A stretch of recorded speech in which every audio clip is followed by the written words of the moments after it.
যেটা 15 বছরে হয় নাই সেটা আজকে হয়েছে।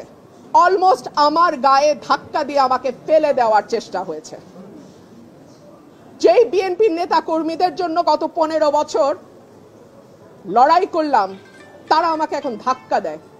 তো ঠিক আছে, ধাক্কার বদলে তো ধাক্কা আসবেই, তাই না? সেটাই হয়েছে।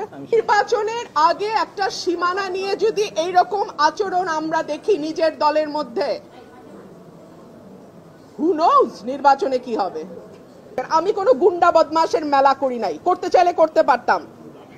গুন্ডা আনতে চাইলে গুন্ডা আনা যায়, অসুবিধা হয় না। আমি ভদ্রলোক নিয়ে এসেছি, ভদ্রলোক আসবেন, কমিশনে শুনানি করবেন, রায় হবে, যেটা রায় হয় হবে।